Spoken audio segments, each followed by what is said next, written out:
This episode is sponsored by Brilliant.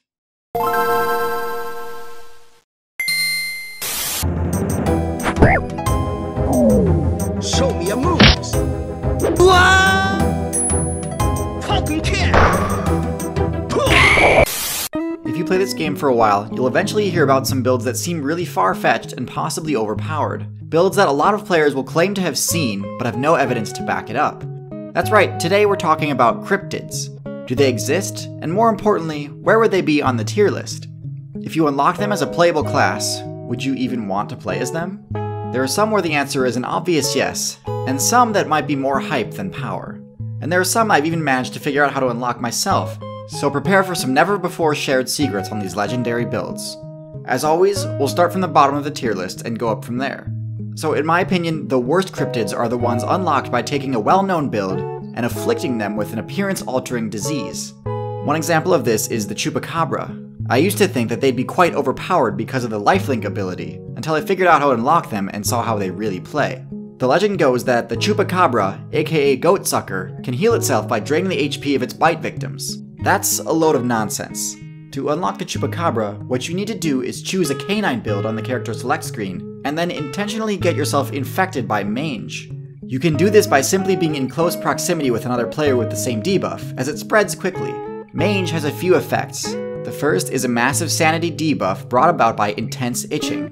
The second is a sizable buff to intimidation as a result of hair loss from all the scratching. These two together unlock the Chupacabra prestige class for the Coyote. However, aside from becoming scarier, it doesn't grant any more unique abilities. In fact, I'd say the cost to your sanity greatly outweighs the intimidation bonus. The same can be said about the Jackalope. The Jackalope is touted as a rabbit build equipped with antlers. Now, antlers are awesome tools, both for foraging and for defense. Their range allows you to pressure opponents from a distance, and their sharp prongs can inflict bonus damage on hit. Rabbits absolutely could benefit from having antlers, especially considering how oppressive they'd be in the raptor matchup. Unfortunately, that's not what's going on here. To play as a Jackalope, you need to choose a rabbit build and then somehow acquire the Shope papilloma virus. The best way to do this is to be bitten on the face by a tick player. The virus creates protrusions that can resemble antlers, but in reality, they're tumors. So while the aesthetics might seem fun for a while, they're cutting your playthrough short by a huge margin in most cases.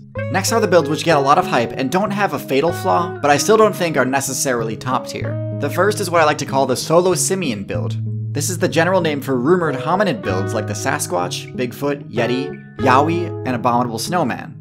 They seem to be everywhere, and also nowhere.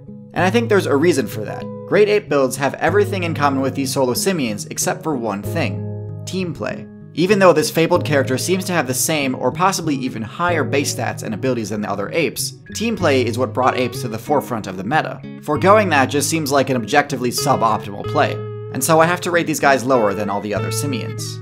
Also in this section is the Thunderbird. In my Raptor tier list, I discussed the attributes that make for a strong aerial hunter, those being speed, agility, stealth, and power.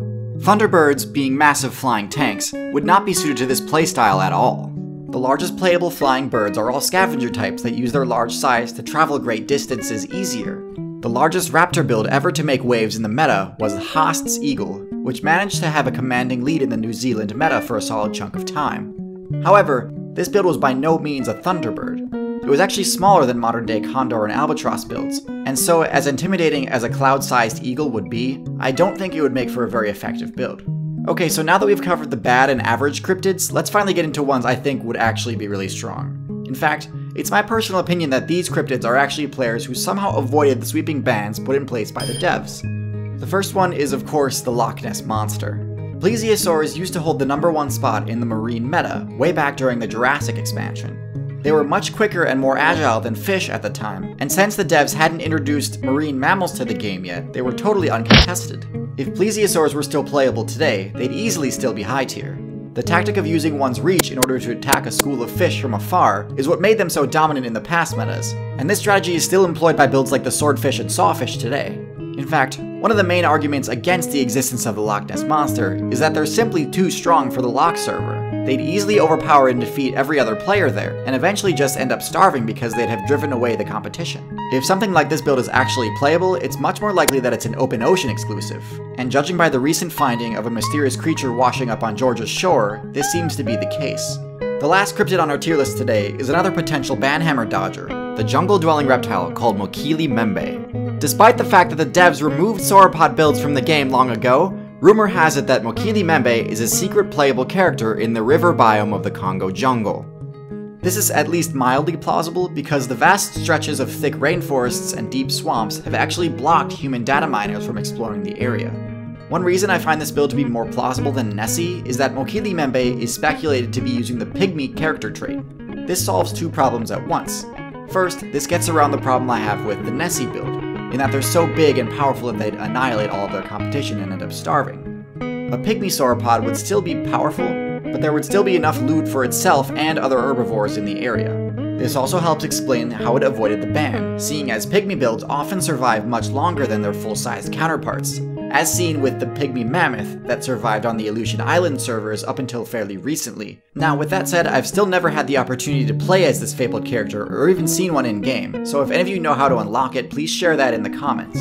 With the possible exception of Sasquatch, none of these cryptids really have the intelligence stats required to keep up with the current meta, and this could be contributing to why some of them have faded into legend. Don't let this happen to you. By using the link in the description, you can level up your intelligence by actively solving science and math problems on Brilliant.org. Brilliant shows you how some of the highest level scientists solve real problems by breaking them down into smaller components, thinking clearly through each part, and recombining them to reach a conclusion. To support TierZoo and learn more about Brilliant, go to brilliant.org/TierZoo and sign up for free. And also, the first 200 people that go to that link will get 20% off their annual premium subscription. Thank you for watching and see you next time.